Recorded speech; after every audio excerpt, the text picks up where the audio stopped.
Hello, my loves. Tonight's story is about Iris, the girl Ashford Hall once broke, returning 10 years later as an art teacher to face the headmistress who signed her exile. Because sometimes the place that named Love Indecent becomes where two women finally choose truth. The first thing Ashford Hall did was return my body to 17. Not my face, which had become too tired around the eyes for that particular cruelty, and not my hands, which had learned the practical language of solvents, palette knives, cracked knuckles, and rent paid late but paid. My body, though.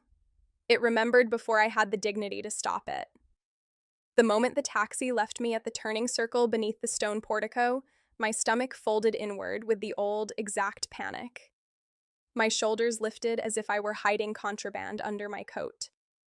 My throat tightened around a name I had not said aloud in years, and the building in front of me, with its clipped ivy and leaded windows and smug Elizabethan symmetry, seemed to inhale. It was raining, of course. Ashford had always known how to arrange atmosphere. Rain on slate roofs, rain shining on the black iron railings, rain gathering in the collars of the stone saints that stood above the entrance as if they had been disappointed since 1893 and intended to continue. I stood beside my suitcase and portfolio tube, a moderately successful mixed media artist from London, a woman with a gallery contract small enough to keep me humble and large enough to keep me fed, and I felt the absurd urge to tuck my shirt into my skirt before anyone saw me. 10 years had passed since I had left this place in the back seat of my father's car with my scholarship revoked, my future rearranged into debris, and the word indecent folded into every look my family gave me. 10 years was a long time in London. At Ashford Hall, it appeared to be a decorative pause. The front doors opened before I could decide whether to ring the bell, which was typical of institutions like Ashford. They liked to make you believe you had choices right up until a servant, or a deputy head, or history itself appeared and removed the burden. The woman who came out was round-faced, brisk, and wearing a plum cardigan under her academic gown, as if she had made peace with absurdity early and found it warm. Miss Calloway? Iris. I'm Evelyn Marsh, Deputy Head Pastoral. Welcome back. Welcome. Welcome to Ashford. She laughed at herself and shook my hand with both of hers. Her palms were dry and kind. The weather is being very on brand, I'm afraid. Brand consistency is important, I said, because sarcasm had become my most reliable umbrella. She looked relieved that I had made a joke. Quite. Let me take you in before you drown artistically on the doorstep. The smell struck me 3 steps inside. Old wood, lemon polish, damp wool, chapel candles, ink, floor wax, the faint metallic chill of radiators that had been performing inadequately since the Empire. I had forgotten that smell only in the way a scar forgets the knife. My mind did not conjure a memory so much as become one. Black shoes squeaking along this same flagstone, girls whispering behind hymn books, the sour taste of fear after I was summoned from breakfast and told to wait outside the headmistress's study.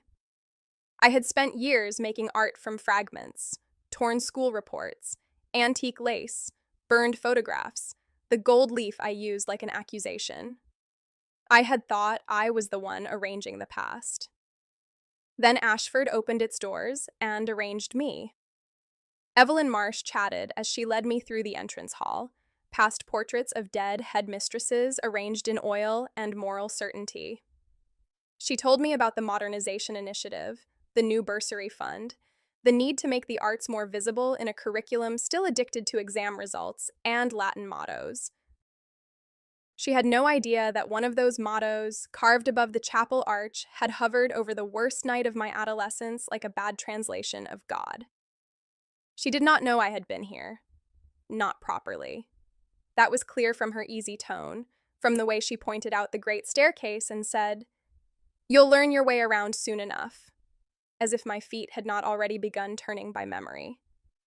"The studio block is much improved," she said. "Well, improved by Ashford standards, which means the roof no longer leaks directly into the ceramics cupboard. You'll have the north room for your own work, and the girls will come to you in groups. We have some very keen 6th formers. You'll like them." We turned from the main hall into the west corridor, where the walls narrowed and the light changed. Here the windows were high and mean. The floorboards had a particular groan I remembered under my left foot, the one I had learned to avoid when sneaking back from the art room after curfew. Evelyn was telling me about safeguarding procedures when she stopped to greet a passing science teacher, and I looked ahead, impatient with my own nerves, and saw Dr. Constance Vale standing at the far end of the corridor. She had always been composed in a way that made other people's bodies seem badly assembled. Time had not undone that. It had clarified it. Her hair, once dark as wet ink and twisted into severe knots, was now threaded with silver at the temples and gathered lower at the nape of her neck. The black suit was immaculate. The white shirt at her throat was fastened by a single pearl button. She held a folder against her ribs with one hand, and the other rested lightly on the head of her cane, which I did not remember and which, absurdly, made her seem more dangerous rather than less. She was early 50s now. I knew this because I had looked her up after accepting the position with the sick diligence of a person pressing a bruise. The school website had described her as a visionary leader. The photograph had not prepared me for the living fact of her attention. She looked at me. That was all. Her eyes were the same gray I remembered. Not soft, not hard, but exact. They had watched me at assemblies, in corridors, in the chapel on the night everything ended. At 17, I had thought that look meant suspicion. At 27, standing with rain dampening my hair and a decade of practiced indifference collapsing inside my coat, I understood only that being seen by Constance Vale still felt like being placed under glass. Evelyn followed my gaze. "Ah, Dr. Vale. Perfect timing." She lifted a hand. "Constance, I was just giving Miss Calloway the grand tour." Constance walked toward us. Her pace was slower than I remembered, measured by the cane, but nothing about her suggested frailty. The corridor seemed to offer itself to her out of habit. "Miss Calloway," she said when she reached us. My name in her mouth had changed less than the building. "Welcome to Ashford Hall." There were several reasonable replies available. "Thank you. It is good to be here. How kind of you to invite me." I chose none of them. I said, "Dr. Vale." A small silence followed, polished and unbearable. Evelyn glanced between us, perhaps detecting history as one detects gas, not yet seeing it, but feeling the air become wrong. Constance's expression did not change. "Mrs. Marsh, would you be kind enough to see that Miss Calloway's luggage is taken to the guest wing? I would like to speak with her in my study once she has settled." "Of course," Evelyn said, brightening too quickly. "Iris, shall we?" I looked at Constance, then at the corridor behind her. The study was not visible from here, but my body knew its location with humiliating precision. "I can come now," I said. Constance held my gaze for 1 second longer than politeness allowed. "As you wish." Her study was exactly where it had always been, past the old library doors and beneath the portrait of Dame Agatha Vale, no relation as far as I knew, though Ashford had an unnerving talent for making all authority seem hereditary. The room itself had changed almost not at all. Tall windows overlooked the south lawn. Shelves of prize books climbed to the ceiling. A fire burned in the grate, despite it being early September and not especially cold, because headmistresses in Gothic buildings are required by law to sit near flames while ruining lives. Her desk was large, mahogany, and unscratched.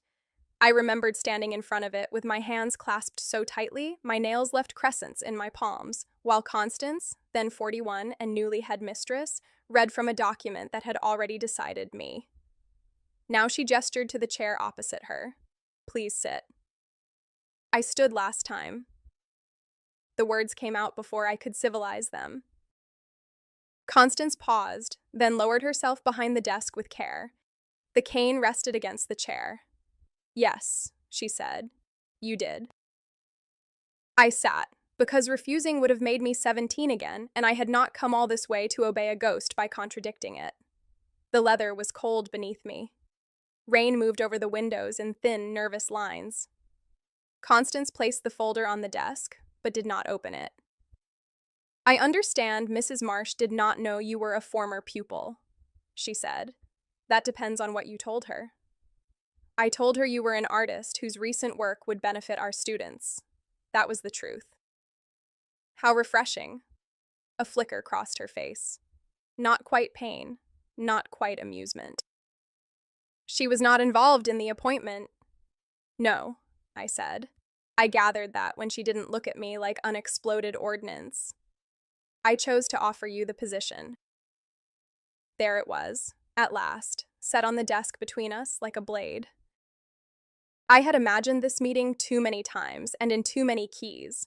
Triumphant, scathing, indifferent, devastatingly witty. In the actual room, my mouth went dry. Why? Constance folded her hands. The left ring finger was bare. I noticed, and hated that I noticed. Because your work is excellent. Because the school is attempting, belatedly, to broaden what it considers achievement. Because our pupils deserve to be taught by artists who understand discipline and risk. Discipline and risk. I laughed once. Is that what we're calling it? I did not invite you here to mock you, Miss Calloway. No. You invited me here after expelling me for kissing a girl in the chapel. The room did not flinch. Institutions rarely do. Constance did. It was very slight. A tightening at the mouth, a downward glance so brief that anyone else might have missed it. I had once survived on reading this woman for signs. I caught it.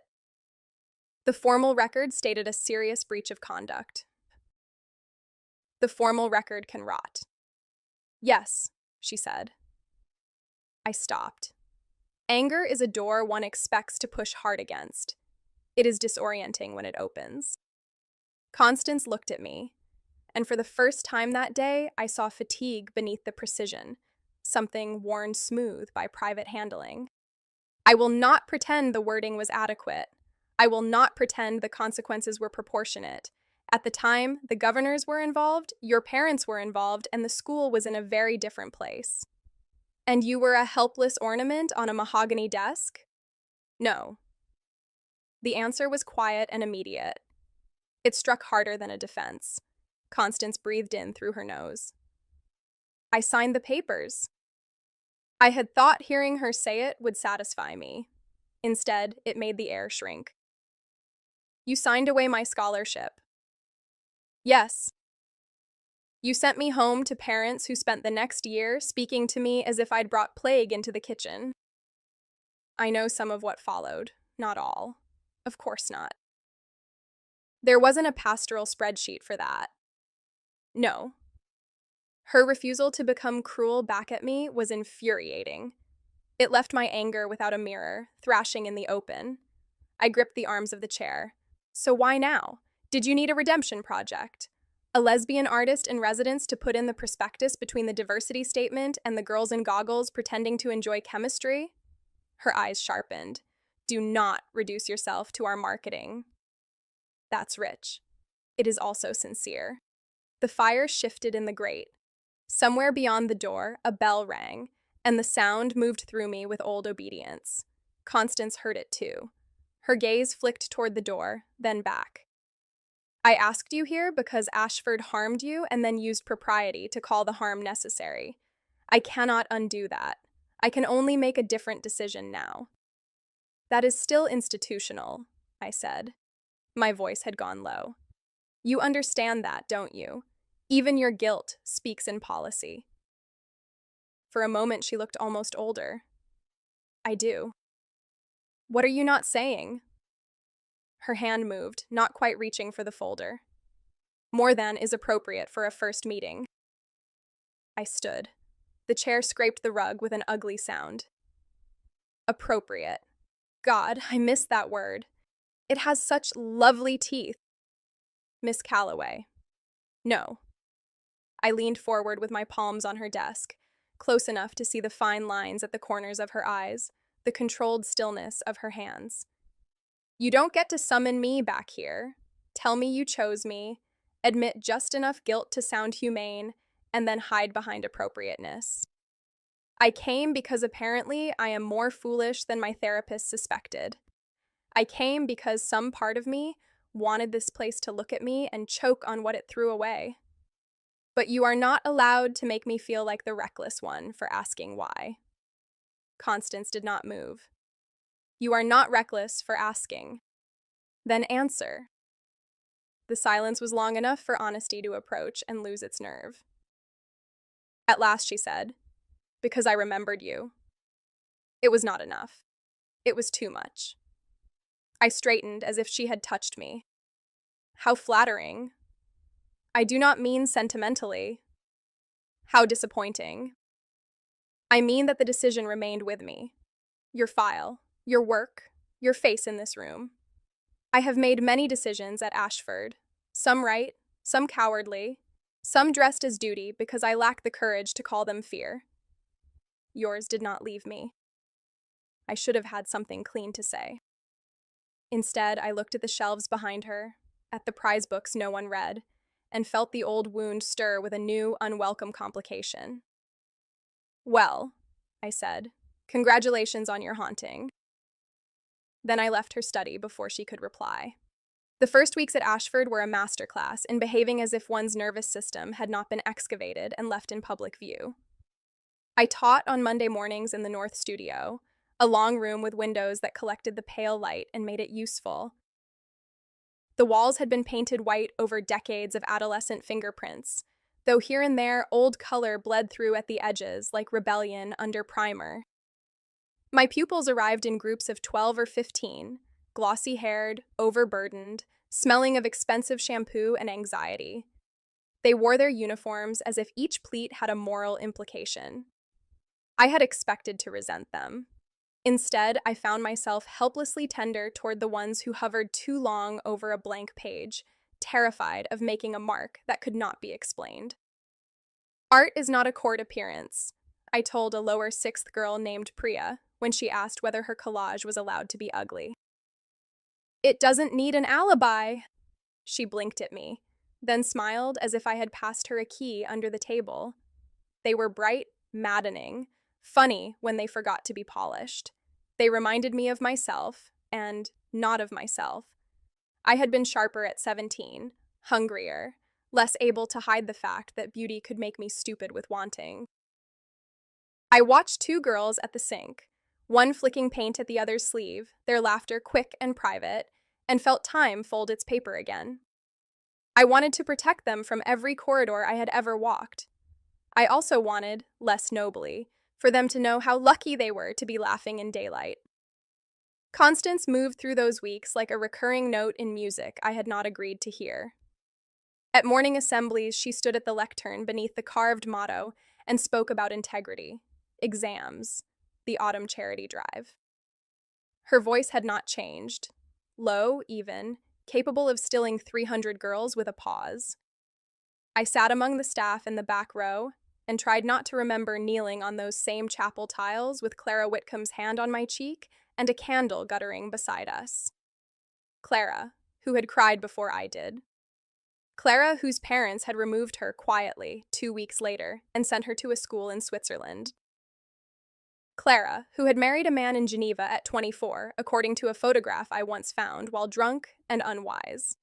Constance's gaze passed over the staff and stopped, once, on me. Not long, long enough.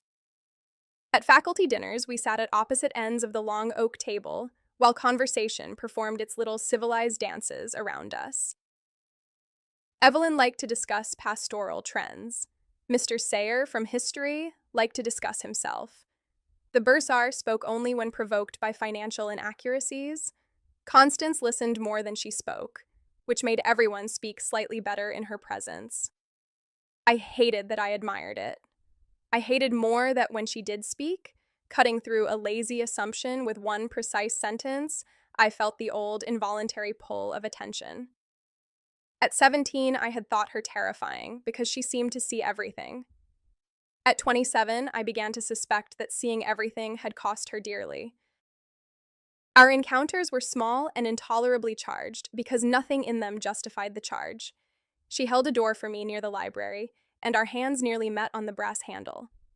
She asked after my sixth form project plans in a corridor, while girls flowed around us like a river, pretending not to notice stones.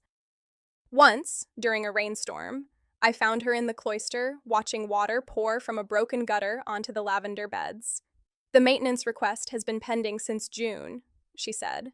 Perhaps the gutter is expressing itself. Then it has chosen a repetitive form. Many great artists do. She looked at me sideways, and there it was. Not a smile, not quite, but the possibility of one. It unsettled me so badly, I spent the afternoon making my students paint with their non-dominant hands. The painting appeared on a Thursday, though appeared is the wrong word. It had been there all along. I had stayed late in the studio to prepare boards for a weekend workshop, and Evelyn came in carrying a stack of old frames rescued from storage.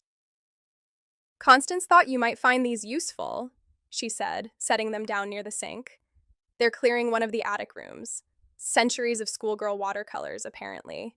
Very haunting. Lots of trees." I thanked her, waited until she left, and began sorting through the frames. Most were indeed trees. Stiff horses, self-portraits with enormous eyes, a surprisingly competent watercolor of the West Lawn in snow. At the bottom of the stack, wrapped in brown paper that had gone soft at the folds, was a canvas board I knew before I saw it. My hands stopped working. The string was new. The paper was not. I untied it with the care one gives to evidence. It was smaller than I remembered and braver. 17-year-old Iris had painted the chapel from the inside, but not faithfully. The pews were tilted. The saints had no faces. The stained glass bled into the floor in violent strips of blue and red, and at the center, two figures stood close enough to become one shape. Their heads bowed together beneath a gold leaf halo I had made by stealing sweet wrappers from the common room and pressing them flat. It was melodramatic, technically uneven, and alive in a way that made my adult throat ache. I had painted it 3 days before the kiss, though of course everyone later decided it proved premeditation. It had been confiscated from my room after the disciplinary meeting. I had never seen it again. For a while, I simply stood there with the painting in my hands, feeling my own younger self look back at me with all her unbearable certainty. Then I turned the board over. On the back, in my handwriting, was the title I had forgotten I had dared to give it: Evidence of Grace. Beneath that, in smaller writing not mine, was a date and the word retained. Retained. Not destroyed, not filed, retained. I did not remember walking to Constance's study. I remembered only the painting under my arm and the faces of girls blurring as I passed, their laughter stopping when they saw mine. I did not knock. This was childish and satisfying for approximately half a second until I opened the door and found Constance standing by the window speaking on the phone. She turned. Her expression changed when she saw the canvas. "I will call you back," she said, and ended the call without farewell. I closed the door behind me. "Retained," I said. Constance set the phone on her desk. "Where did you find that?" "In a stack of frames you sent to my studio." "I did not know it was among them." "But you knew it existed." "Yes." "You kept it." "Yes." The simplicity of her answer enraged me more than denial would have. "Why?" She did not sit. Neither did I. The desk was between us again, that ridiculous altar of authority. I came around it before I could think better. Constance's eyes tracked the movement. Not fearful, but alert. I placed the painting on the clear space beside her blotter. The colors looked obscene in that controlled room. "Why?" I said again. "Would the woman who expelled me for a kiss keep my painting for 10 years? Her gaze lowered to the canvas. I watched her face as she looked at it, expecting distaste, guilt, perhaps the detached interest of a curator examining damage.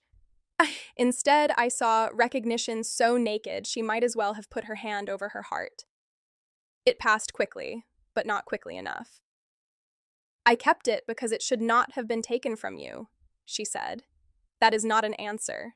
That is a caption for a charity appeal. Her mouth tightened. Because when I saw it, I understood that you had told the truth before anyone asked you a question. I had not expected that. What truth? That what happened in the chapel was not corruption, not delinquency, not whatever ugly word the adults around you needed it to be. Her voice remained controlled, but something underneath had begun to fracture. It was tenderness. It was adolescent and secret and perhaps foolish in its choice of location, but it was tender. Your painting made that unmistakable. The room went very quiet. Rain tapped against the windows as if trying to get in. I looked at the canvas because looking at her had become dangerous. And yet, yes, she said. And yet, you signed the papers.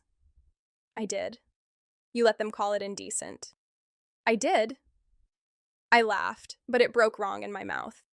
Did you hang it somewhere? Did you take it out on anniversaries and admire your moral complexity? No. Then what, Constance?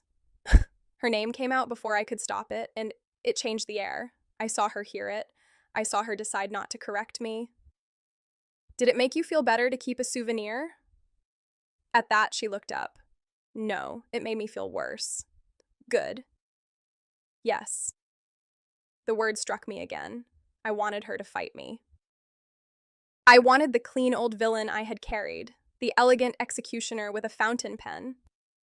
Instead, she stood before me with silver in her hair and guilt worn so long it had become part of her posture, and I hated the inconvenience of her humanity. My husband was alive then, she said. I blinked. What does that have to do with me? Perhaps nothing. Perhaps more than I understood at the time. She moved away from the window, slowly, without the cane, and placed one hand on the back of her chair. I had been headmistress for 5 years. I was determined to be beyond reproach. The governors watched me with the particular suspicion reserved for women in authority who have not yet learned to flatter mediocrity. My marriage was respectable. My conduct was impeccable. My private life was quiet enough to be mistaken for virtue. Then 2 girls were found kissing in the chapel, and everyone demanded that I prove the school was still safe. Safe from what? She looked at the painting. From the possibility that desire might exist without permission. I had no reply. The sentence entered me and found, annoyingly, a place to live. Constance's fingers brushed the edge of the canvas, not touching the painted surface. When I signed the expulsion papers, I told myself I was protecting the institution from a scandal that would consume you anyway if it grew larger. I told myself a quiet removal was kinder than a public battle with parents and governors who had already chosen their language. I told myself many things. Some were partly true. None absolved me. My eyes burned. I resented it. You could have told me that then. You were 17. I was the woman behind the desk. Anything I said would have sounded like power explaining itself. It still does. Yes. I looked at her hand near my painting. The skin was fine, the veins visible. I remembered that hand holding a pen. I imagined it lifting the canvas from whatever pile of confiscated things had been prepared for disposal. Why didn't you return it? Her face altered again, and this time I could not name the expression. Before I continue, if you enjoy stories like this, you can find much more hot and uncensored versions of them on my Patreon page. Details are in the description. Cowardice, she said, and because returning it would have required me to look directly at what I had done before I was ready to change anything. That is a terrible reason. It is. I should have left then. I should have taken the painting and slammed the door and preserved the beautiful geometry of blame.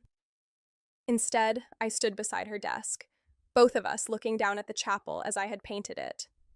Warped, radiant, impossible. Her sleeve was close enough to mine that if either of us moved an inch, fabric would touch fabric. The silence that followed was not forgiveness. It was not absolution. It was something more dangerous. The moment when a story I had used to survive became too small for the truth. You titled it Evidence of Grace, she said. I was 17. We were all dramatic criminals then. It was a good title. It was a better painting in my memory. No, she said softly. It is exactly as good as it needed to be. My armor did not fall. Armor does not fall in real life. It loosens by one strap, and then you spend the rest of the day pretending you do not feel air on your skin. I took the painting back to the studio and set it against the wall where the north light could not quite reach it. For the next week, I taught around it. The girls noticed, of course. Teenagers notice everything one hopes they won't, and very little one deliberately explains. Is that yours, Miss Calloway? Priya asked. Old work, I said. It's intense. So was I. Are those two people kissing? I looked at the painted figures dissolving into gold.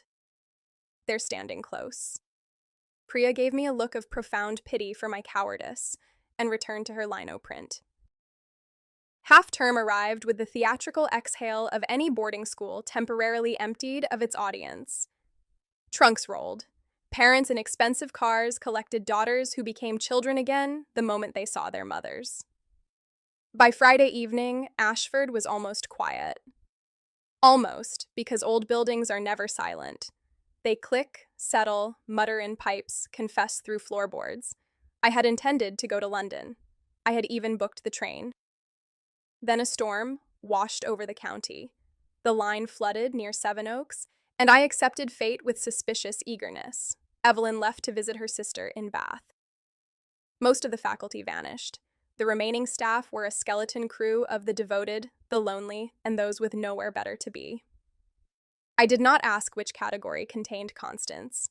I was afraid the answer would be too close to mine. That evening, the kitchens, understaffed and resentful, provided a supper of soup, bread, and something called autumn pudding that looked like a collapsed argument. I was carrying my tray to the empty faculty table when Constance entered. She paused when she saw me. The dining hall, built for noise, amplified the absence of it. May I?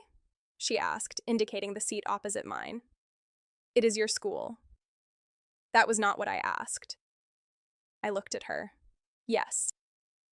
We ate across from each other beneath portraits of benefactors who had funded scholarships for girls they would not have allowed at their own dinner tables. The soup was better than expected. The pudding was worse. Constance removed a blackberry seed from her tongue with such grave discretion that I nearly choked, laughing.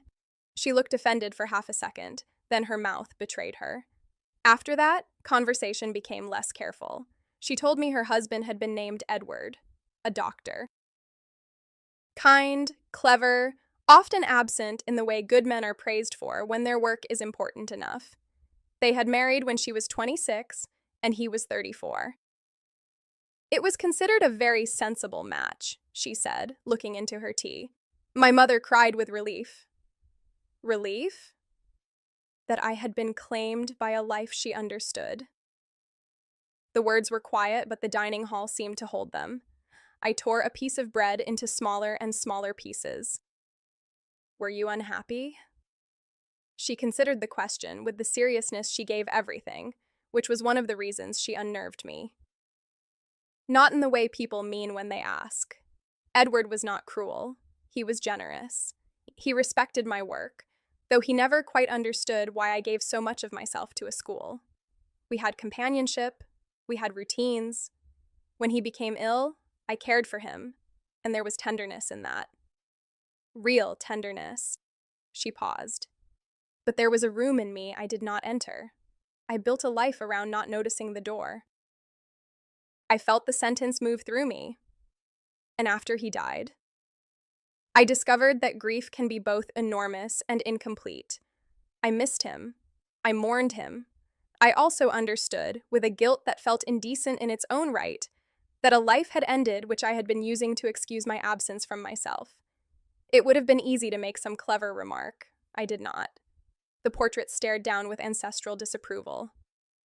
Outside the high windows, rain began again, soft against the glass. Did you ever tell him? I asked. No. Did he know? Constance's fingers circled the handle of her cup. Perhaps. Good men are not always unseeing men.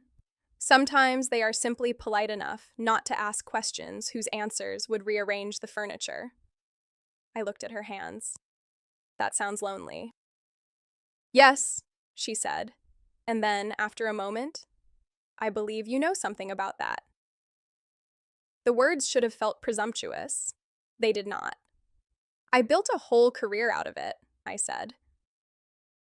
Loneliness, repackaged as visual discipline, very marketable if you use enough gold leaf. I have seen your work. I assumed. You didn't hire me for my punctuality. Your series After the Chapel, she said.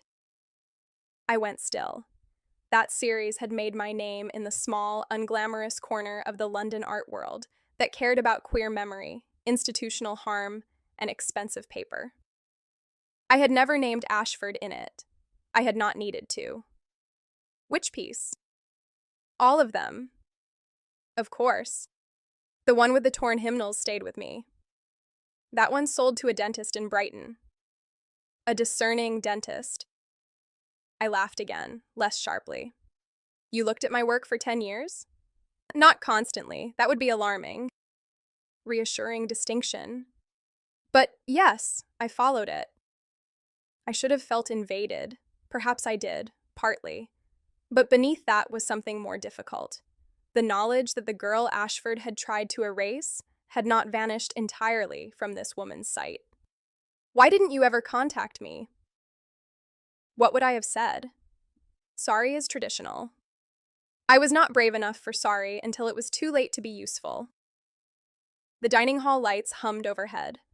I thought of all the years I had imagined her forgetting me, filing me away as one more unpleasant disciplinary matter. Somehow being remembered was worse. It made my suffering less private. It also made my survival witnessed, and I did not know what to do with that. After supper, we walked part of the way back through the cloister because the rain had thinned to mist. The stones shone under the lamps. Our shoulders nearly touched once. Neither of us moved away quickly enough. At the foot of the staircase, she stopped. Thank you for dinner, she said, as if it had been an invitation rather than an accident disguised as soup. Thank the pudding. It created solidarity against a common enemy. Very important in institutions. She looked at me, then really looked, and the humor drained gently from her face. Iris. My name without the miss was not a thunderclap. It was worse. A match struck in a dark room. I could see only what it lit, and nothing beyond. For a moment, we stood in the cloister, with rain ticking off the arches and 10 years gathered between us. Not gone, not forgiven, but present like another person waiting to see what we would do. She lifted her hand, then let it fall before it reached me. Good night. Good night, I said. I went to my room and did not sleep until dawn. By the time the girls returned, Ashford had become dangerous in the way ordinary life becomes dangerous when one is carrying an unsaid thing through crowded rooms. Every conversation had a second conversation underneath it. Constance asking in a staff meeting whether the art exhibition dates suited my schedule meant only that. It also meant the chapel, the rain, my name in her voice. I showing her a proposal for a mural project meant budget lines and safeguarding ratios. It also meant standing too close at her desk while she leaned over the page and her sleeve brushed my wrist. The contact lasted less than a second. My skin behaved as if it had received news. The girls, bless and curse them, sensed weather. Priya asked one afternoon whether Dr. Vale was as terrifying as she looks or secretly nice. I told her those were not the only options. So terrifying and secretly nice? She said. Work on your print. You're avoiding the question. Art teachers are allowed an air of mystery. Is that why you always dress like someone who might smoke dramatically in Paris? I dress like someone who owns 3 black jumpers and a washing machine with moods. The class laughed, and for a moment I was simply there. an adult woman in a paint-splattered apron, making girls feel safer in a room where mistakes were not fatal. Those moments steadied me. They reminded me that my return was not only about Constance or the wound. It was also about what the wound had taught me to build. I watched my students tear paper, stain fabric, photograph shadows, sculpt masks from wire and plaster. I told them to make things that asked better questions than the answers they had inherited. I did not tell them that I was trying to do the same. The rupture began, as many disasters do, with tea. Not even good tea. It was late November, dark by 4:30, rain again because Ashford had apparently signed an exclusive contract with it. I had been in Constance's private rooms, which were not the same as her study, and therefore carried a different danger. They lay behind a narrow door off the east stair, a small suite of rooms overlooking the cedar lawn. Sitting room, kitchenette, bedroom, glimpsed only as a softened darkness beyond a half-closed door. I had gone there because she had asked to see the painting again. That was unwise. We both knew it. We did it anyway. The painting stood on an easel near her window while we sat with untouched tea between us. Her private sitting room was less severe than I had expected. Books on the floor, not all improving. A shawl over the back of a chair. A photograph of Edward on the mantel, smiling beside a younger Constance who looked beautiful and absent from herself. There was a crack in one cup, repaired with gold lacquer. I noticed because repair was my professional obsession and my private religion.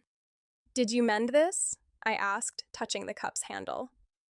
"No. Edward did. Badly at first, then with great seriousness after he read 3 books on the subject. Kintsugi by committee. He had a surgeon's confidence, and none of the delicacy." "You kept it?" "Yes." There were many things she kept. I was beginning to understand that keeping was not always possession. Sometimes it was penance, sometimes love, sometimes the inability to throw away evidence that one had lived incorrectly and still lived. We spoke for nearly 2 hours. About my father, who had died 3 years after my expulsion without ever using the word gay in my presence, as if silence could outlive him. About my mother, who sent Christmas cards addressed to Iris Calloway, artist, the comma doing more work than affection. About Constance's years caring for Edward, the exhaustion, the tenderness, the relief she had never confessed to anyone because relief beside death feels monstrous even when it is true. The room grew darker. Neither of us turned on a lamp until the window held our reflections instead of the lawn. At some point, I cried. Not dramatically. A few tears escaped while I was describing the morning I left Ashford, my suitcase packed by matron as if I had died but inconveniently remained present. Constance saw. She did not touch me. She passed me a handkerchief, white, folded, absurdly her. I took it, and our fingers brushed. This time the contact did not vanish. Her fingertips rested against mine for one suspended second before she withdrew. I felt it everywhere. "I am sorry," she said. I looked at her through the blur. "I know." It was the first time I had said it without weaponizing the words. It frightened us both. Nothing happened. That was important later, when people began inventing the shape of what they had not seen. Nothing happened except conversation, tears, tea gone cold, and 2 women sitting in a room where the air had become too honest for safety. I left at 10:15 because the clock on her mantel chimed and we both startled like criminals. At the door she said, "Good night, Iris." And I said, "Good night." And for one mad second I thought she might lift her hand to my face. She did not. I stepped into the corridor holding myself together by habit. Mr. Sayer was at the foot of the east stair. He looked up as I descended. He was carrying a stack of exercise books and wearing the expression of a man who had just been handed a gift he intended to pretend embarrassed him. "Miss Calloway," he said. "Mr. Sayer.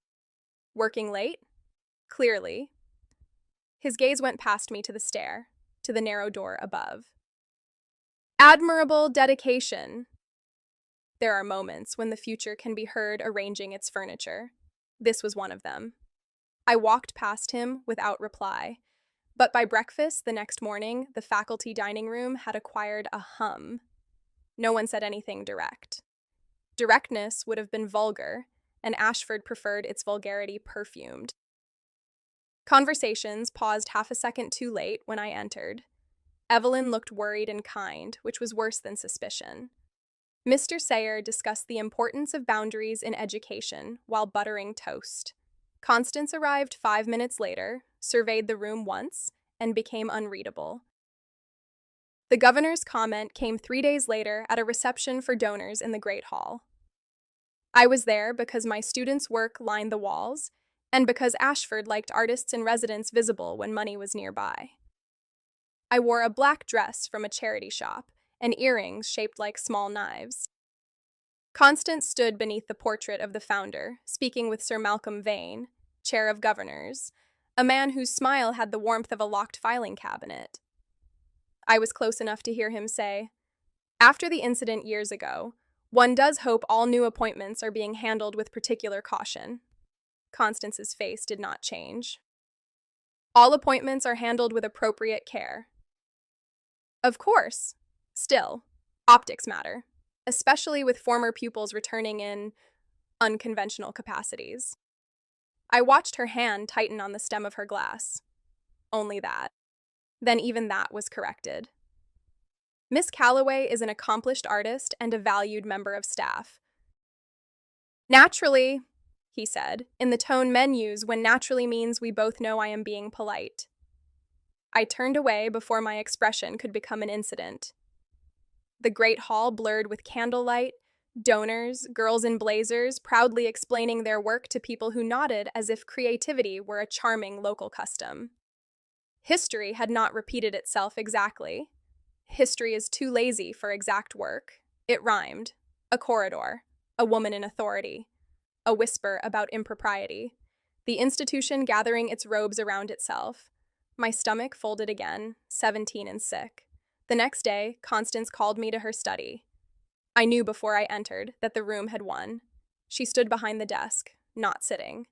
There was no fire this time. The windows were bright with cold sun, making everything too clear. "Iris," she said. "Careful," I replied. "First names may affect the optics." She closed her eyes briefly. "Please." The plea was so quiet that I almost stopped. Almost. "No, go on." "I think I know this scene, but I'm fascinated by the updated staging.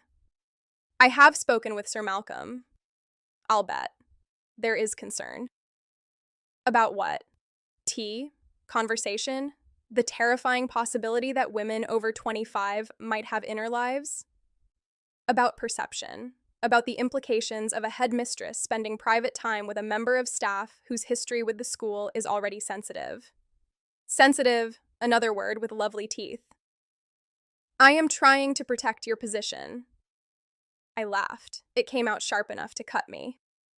"That is exactly what you told yourself last time, isn't it?" She flinched.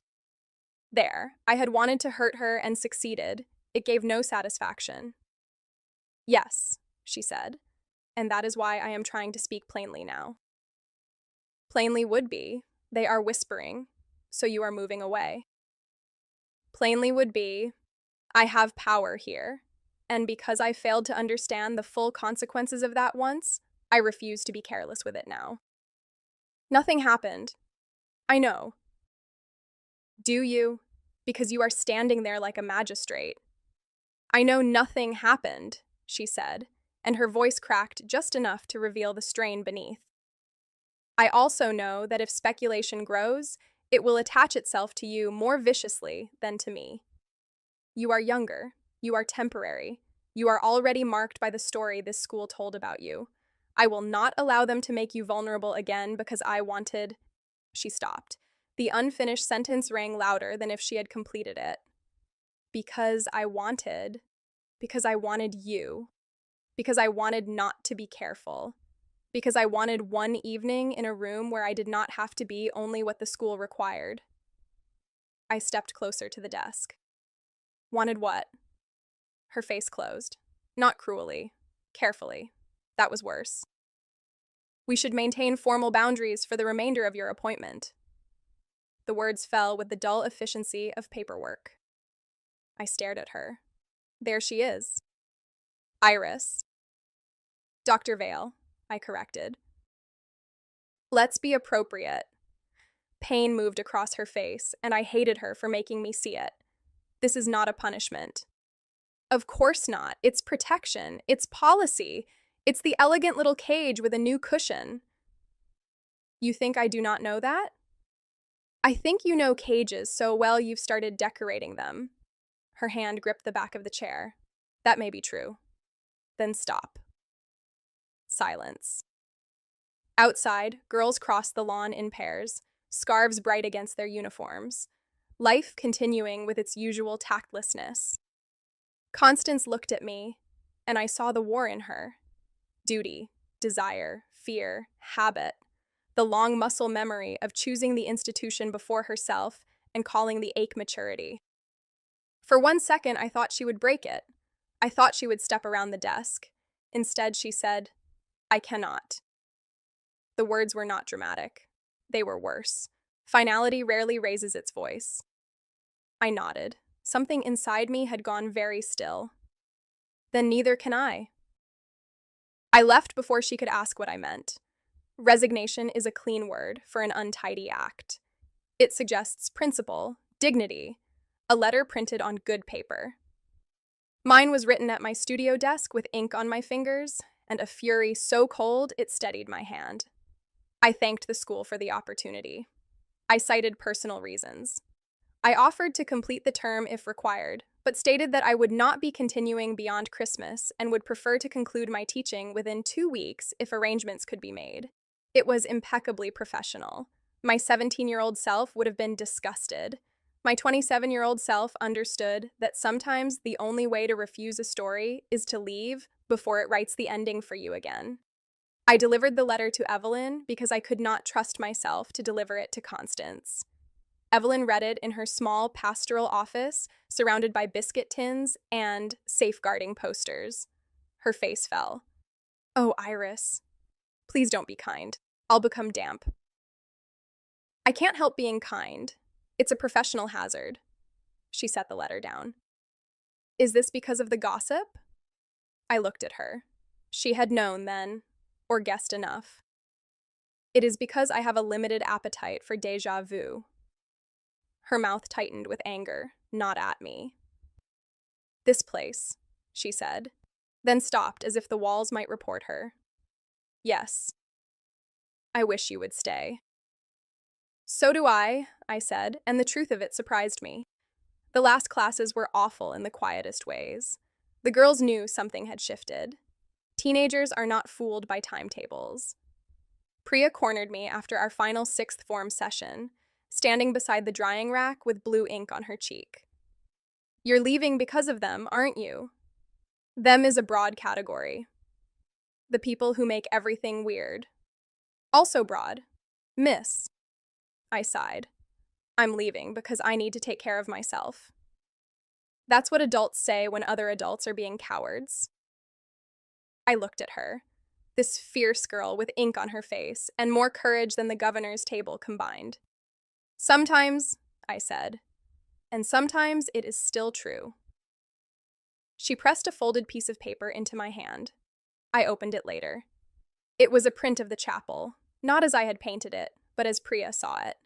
The windows blown open, birds flying through, the pews dissolving into dark water. On the back, she had written, evidence of something, not sure what yet.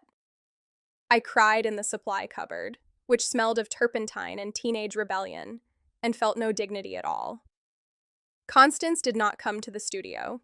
She did not seek me out after meetings. She became exquisitely professional, which is to say she vanished behind the role so completely that only I could see the outline of the woman trapped inside. At my final faculty dinner, she thanked me publicly for my contribution to the arts program. Her voice did not shake. Mine might have, if I had been foolish enough to reply with more than, "Thank you." Across the table, Mr. Sayer looked disappointed that no scandal had been generous enough to bloom in front of him.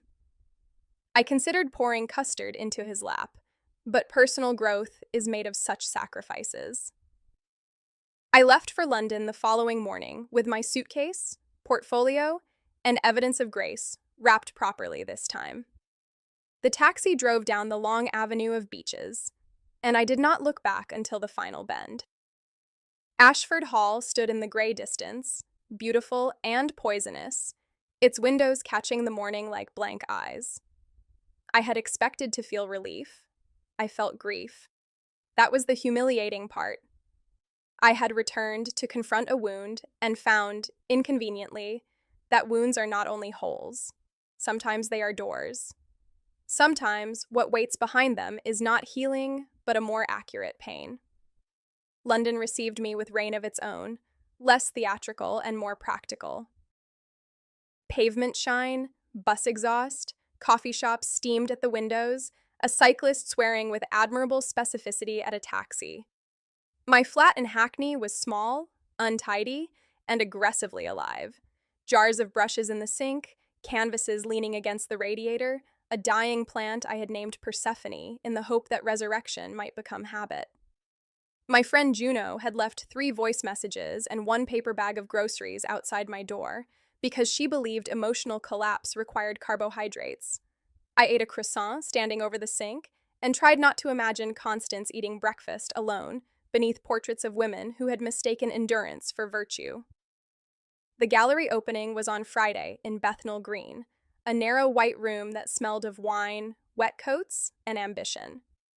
My new pieces were part of a group show on memory and architecture, because apparently I had a brand and it was well-lit trauma.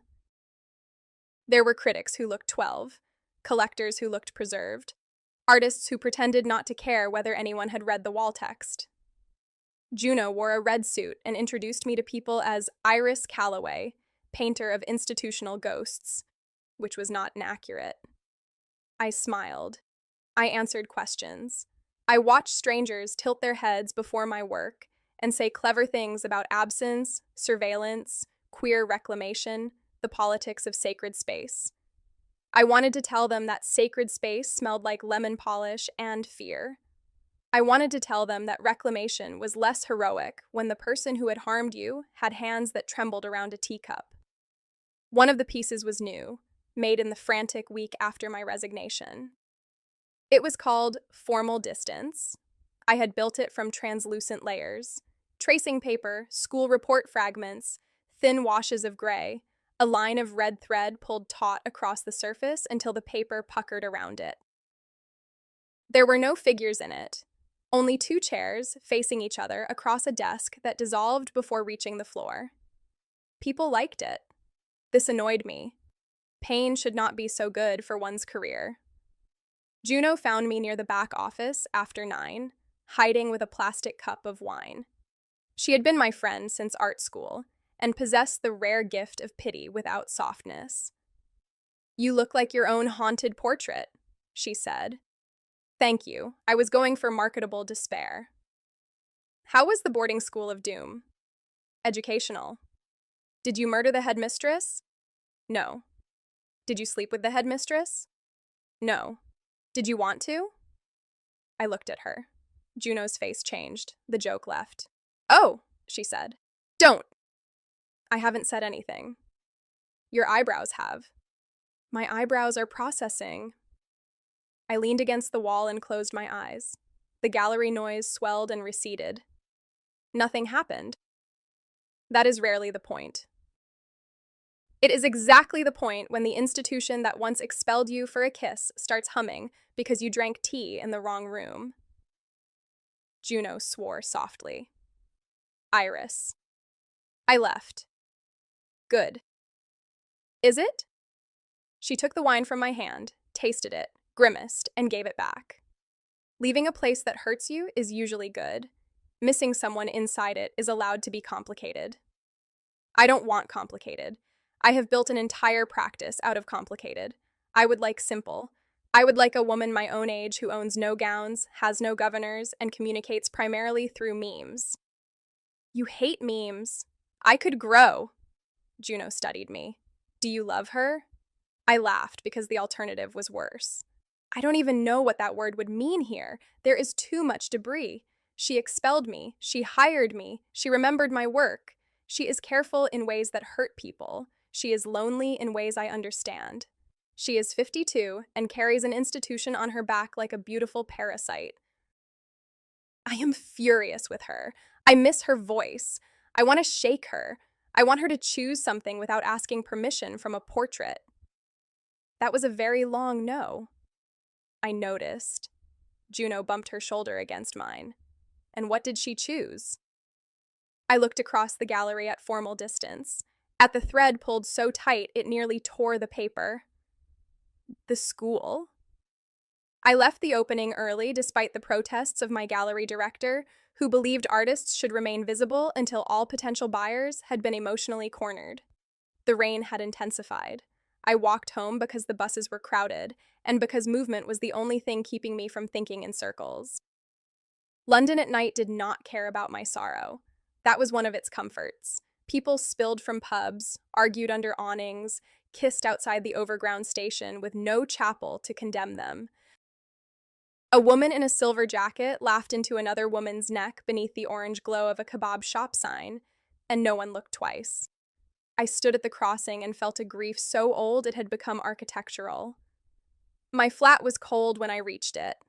I turned on lamps, kicked off my shoes, and unwrapped evidence of grace from its protective paper.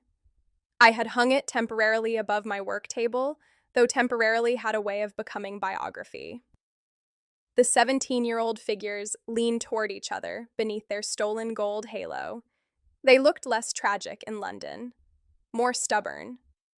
I touched the edge of the board, not the paint, and thought of Constance's finger doing the same. The knock came at 11:42. I know the time because I had just looked at my phone to confirm that no sensible person would call at that hour unless someone had died or Juno had found a fox in her kitchen again. The sound was not loud. 3 knocks, measured, almost formal. My first thought was my landlord, which shows how unimaginative fear can be. I opened the door with a dish towel in one hand and a speech about the boiler half formed on my tongue. Constance Vale stood on my doorstep in the rain. For a moment, my mind refused the arrangement. Constance belonged to corridors, studies, cloisters, rooms with portraits and rules. She did not belong in the narrow hallway of a Hackney terrace, rain darkening the shoulders of her coat, hair escaping its pins, one hand on a small overnight bag, and the other gripping her cane as if it were the last reliable fact in the world. Without Ashford around her, she looked smaller. No, not smaller. More singular. A woman in her 50s standing in the weather, soaked and pale, having done something that terrified her. I did not speak. Neither did she. Rain ticked from the edge of the awning onto the steps between us. At last she said, "I am sorry to come so late." It was such a constant sentence that I nearly laughed and then nearly cried. "Are you real?" "I believe so." That sounds exactly like something a hallucination with a doctorate would say. Her mouth trembled. She was cold. I could see it now. A fine shiver she was failing to suppress. Whatever anger I had prepared for theoretical reunions dissolved into immediate, practical outrage. "For God's sake, come in!" She stepped over the threshold carefully, as if my flat were sacred or unstable. I closed the door behind her. The hallway became absurdly narrow with both of us in it. She smelled of rain, wool, and the faint trace of the soap from Ashford's private rooms. I took her coat because she did not seem to know what to do with it. Her hands were icy. "You're freezing," I said. The train heating was ambitious rather than effective. "The train?" "I came after the governor's dinner." "Of course there was a governor's dinner. Did you desert and resign?" She looked at me. "Before pudding." The ridiculousness of it, the deadly seriousness underneath, struck me at once. I hung her coat over a chair. "Constance!" "I resigned," she said. There are sentences that rearrange a room. Not loudly. The furniture remains where it is. The lamps keep burning. The plant continues dying in the corner. But everything has moved. I stood with my hands still on the wet wool of her coat and felt the floor tilt for the second time since returning to Ashford. What do you mean? I mean, I gave the governors my resignation, effective at the end of term formally, though I have taken immediate leave. Evelyn will act in my place until they appoint an interim head. Why? The question came out too sharp, because hope is most dangerous when it arrives dressed as evidence. Constance stood in my sitting room, rainwater darkening a strand of hair against her cheek. She looked at my canvases, my chipped mugs, the yellow lamp, the painting above my work table. Her eyes stopped on evidence of grace, and then returned to me. Because you were right, she said. I know cages very well. I have decorated them. I have called them duty, stability, dignity, service. Some of those words were not lies. Ashford gave me work I believed in. It gave me purpose when I did not know how to ask for joy. I have loved parts of that school. I have protected girls there. I have changed what I could, but I have also hidden inside it. And when the moment came, I chose the cage again. I wrapped my arms around myself. You chose to protect me. I chose fear and gave it a noble name. The words hit their mark because they were true, and because I had wanted her to know it without being told. Did they force you out? No. Did Sir Malcolm threaten you? He implied. He always implies. It is his only fluent language. Despite everything, I smiled. Constance saw and seemed to breathe for the first time since entering. No one forced me, she said. That matters. I need you to know that. I am not here because I was pushed from one life and require another to catch me. I am here because I walked out of a room where I had spent 15 years translating myself into acceptable terms, and for once I did not translate. My eyes stung. I looked away, because her courage was inconvenient to the anger I had kept polished. You resigned tonight and came straight here? Yes. To my address from the contract file? A flicker of alarm. Yes, I realize that may be inappropriate. It is extremely inappropriate. I thought so. Also very on brand. I considered writing. That would have been more appropriate. I am trying to reduce my dependence on appropriateness. I laughed then, helplessly, and the sound broke something open in both of us. She smiled, and because she was tired and wet and no longer standing behind a desk, the smile reached her whole face. It made her look younger and older at once. It made me ache. Then the ache sharpened. What do you expect from me? Nothing. Don't be generous. I can't bear generous right now. I am not being generous. She stood very still, hands clasped before her like a woman resisting the habit of making a speech. I have no right to expect anything. You may tell me to leave, and I will. You may never forgive me. You may decide that my resignation changes nothing between us. It does not erase what I did. It does not remove the years. It does not make the power I had over you less real. No, I said. It doesn't. I know. Her voice lowered. But I needed to make the decision that was mine to make, whether or not you ever opened this door. That was the sentence that undid me. Not the resignation, not the rain, not the romance of a woman appearing at my doorstep like a figure from a novel with better weather. It was the absence of demand, the fact that she had chosen herself before asking me to become the reward for it. I sat down on the arm of the sofa because my knees had become unreliable. I spent 10 years making you simple. I expect I made that easy. You were the villain, the elegant, repressed, rule-worshipping villain. It was useful. I could be the girl wronged, then the artist forged by wrong, then the adult who returned triumphant. Very clean. Excellent narrative shape. Life has a talent for poor editing. Yes, I looked at her. And then you were kind to the roses. I apologize for complicating the plot horticulturally. Don't make me laugh. I'm trying to decide whether to be furious. Of course. She said it so solemnly that I laughed again, and then I was crying. I hated crying in front of her less than I had before. That, too, was information. She did not move toward me until I lifted one hand. Even then, she came slowly, giving me time to change my mind. She sat on the chair opposite the sofa, not beside me. The distance was careful. This time, careful did not feel like cowardice. It felt like respect. I don't know how to do this, I said. Nor do I. You're 52. Yes. I'm 27. Yes. You were my headmistress. Yes. You expelled me. Yes. You are also the woman who kept my painting safe and resigned before pudding. Also, yes. It's a terrible foundation. It is not the one I would have chosen. But it is the one we have. She nodded. Rain pressed at the windows. The city moved around us, indifferent and alive. I thought of Ashford's corridors, the chapel tiles, the desk, the girls laughing at the sink, Priya's birds flying through the open windows of her print. I thought of Clara and the girl I had been, who believed one kiss could either save or destroy a life because no one had taught her that life continues with vulgar persistence after both. What do you want now? I asked. Constance looked down at her hands. Without the ring she had not worn for years, without the desk, without the school, they were simply hands, capable, aging, nervous.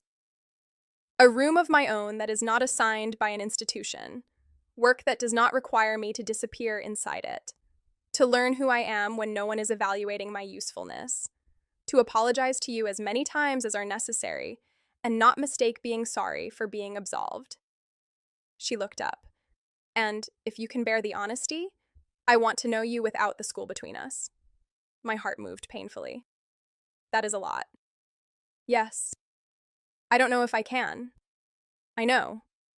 I might be cruel sometimes. I would prefer honest. I can do both. I have observed. A small silence. Then I stood. Her gaze followed me, uncertain. I crossed the room to Evidence of Grace and lifted it from the wall. The old board was warm from the lamp. I carried it back and set it on the low table between us. The stolen gold still caught the light. I used to think this painting was about Clara, I said. Constance looked at it. And now? Now I think it was about wanting a witness. Wanting someone to say, yes, I see it too, and it is not ugly. Her eyes filled. She did not look away. It was not ugly. No. It was never ugly. I let the words enter. Not as absolution. Not as time travel. There was no saving the girl in the chapel from what had happened next. There was only this. A woman in a small London flat, hearing at last what should have been said by someone with power when she was 17, and discovering that late truth can still matter even when it arrives carrying its own failure. I reached across the table. Constance looked at my hand as if it were a question on which her entire education had not prepared her to be examined. Then she placed her fingers in mine. The first touch was not dramatic. Her hand was cool, fine-boned, real. My thumb rested against the ridge of one knuckle. We sat like that for a long moment, separated by a painting and joined by the smallest possible bridge. I thought desire would arrive loudly after so much denial. Instead, it came quietly, as a recognition of warmth. You can stay tonight, I said. On the sofa, because it's late and the trains are awful and I am not a monster. Her expression shifted through surprise, gratitude, and something like fear. Thank you. This is not a grand romantic invitation. I understand. I have terrible spare blankets. I have survived boarding school bedding for decades. Don't flirt through linen hardship. I would not dream of it. But she was flirting. Carefully, impossibly, like someone learning a language without yet trusting her accent. I felt a smile pull at my mouth. The world did not heal.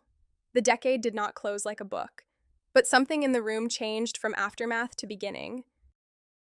I made tea because British people, when confronted with emotional revolution, reach for kettles the way others reach for weapons. Constance accepted a mug with both hands and sat at my kitchen table while I found blankets in the cupboard. She looked wildly out of place among the chipped plates and unpaid bills and magnets shaped like fruit, and also more herself than I had ever seen her. When I returned, she was studying a photograph pinned to the fridge, me at 21, paint on my face, grinning beside Juno at our degree show. "You look happy," she said. I was drunk. "Also happy." "Yes," I put the blankets on the sofa. "I learned, not all at once, not cleanly, but I did." "I am glad." I heard the grief in it. Gladness for what she had not been part of, sorrow for what she had helped necessitate. I could have comforted her. I did not. That would come perhaps in some future where comfort did not feel like letting her skip the difficult rooms. Instead, I said, "You need to change out of those wet clothes." She looked down as if surprised to find herself damp. "I have things in the bag." "Bathroom is through there. The lock sticks. The hot tap screams, but means well." She nodded and disappeared into the bathroom with her overnight bag. I stood in my sitting room listening to the pipes complain and wondered what exactly I was doing. There were sensible objections stacked like plates in my mind. Age, history, power, trauma, the speed of the evening, the possibility that courage under rain becomes regret in daylight. I did not dismiss any of them. I had no interest in making a romance out of my own caution. But beneath the objections, under the noise, was a steadier knowledge. For the first time since I had known her, Constance had stepped out from behind the role before asking me to meet her. That did not solve everything. It made everything possible enough to examine. She emerged in dark trousers and a soft gray jumper, hair unpinned and falling just past her jaw in damp waves. The sight of her without armor moved through me with embarrassing force. She saw my expression and stopped. "What?" she asked. "You have hair." Her eyebrows lifted. "An astonishing development. I mean, I've never seen it down." "No, I suppose not." "It makes you look—" I stopped before I said vulnerable, because naming another person's vulnerability can be a form of theft. "Less like a headmistress," she supplied. "Less like a portrait." She touched the ends of her hair self-consciously. "That is probably healthy." We prepared the sofa together with the solemnity of people building a fragile treaty. Blanket, pillow, another blanket, because my flat was cruel after midnight. Our hands brushed twice. Neither of us pretended not to notice, but neither of us made a meal of it. When there was nothing left to arrange, we stood in the low lamplight, suddenly without tasks. "I should let you sleep," I said. "Yes."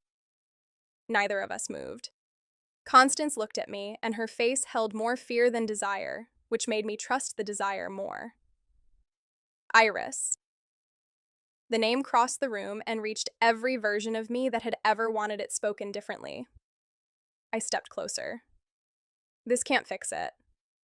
"No. If I kiss you, it doesn't mean I forgive everything." "I know." "It doesn't mean I'm not angry." "I know." "It means I want to kiss you." Her breath changed. "Yes." I closed the remaining distance slowly enough for both of us to refuse it. Neither of us did. The first kiss was almost unbearably gentle. Her lips were cool from rain-wet air, then warm. She did not take. She waited, and the waiting undid me more than any hunger could have. I touched her cheek, feeling the fine lines at the corner of her mouth, the damp softness of her hair near my fingers. She made a small sound, not quite a sigh, and I felt the whole careful architecture of her tremble. It was not the chapel. That mattered. No saints watched us. No motto carved judgment above our heads. No girlhood terror turned the air thin. We were in my untidy flat with the boiler ticking and the city muttering beyond the glass. Two adult women carrying more history than was convenient, and less certainty than stories usually promise. The kiss did not erase a decade. It closed it like a hand closing around a thread at last. Not to cut it, but to stop it from pulling unnoticed through every future thing. When we parted, her forehead rested near mine, but not against it, asking permission even there. I gave it by leaning in. We stood like that, breathing, while rain softened against the windows. "Good night, Constance," I whispered. Her eyes opened. They were wet, and for once she did not hide it quickly enough. "Good night, Iris." In the morning, there would be consequences. There would be conversations with Juno, with Evelyn perhaps, with lawyers and governors and the practical machinery of lives being altered. There would be days when anger returned, days when guilt spoke too loudly, days when the age between us felt like a bridge, and days when it felt like weather we had to cross carefully. There would be no simple redemption. I did not want one. Simple things had nearly destroyed us both. But that night, after she lay down on my terrible sofa under two mismatched blankets, and I stood in the doorway of my bedroom, watching the rise and fall of her breathing, I felt something I had not expected to feel again in relation to Ashford Hall, to the chapel, to my own younger self with her stolen gold halo and reckless heart. I felt tenderness without shame. I felt the past loosen its hand. I felt, not forgiveness exactly, but the first honest inch of something that might one day grow beside it. I turned off the lamp. In the dark, Constance said my name once, soft as a question. "Still here," I said. "So am I," she answered. And because the room was mine, because the door was closed, because no one was coming to punish us for the shape of our longing, I let myself believe her.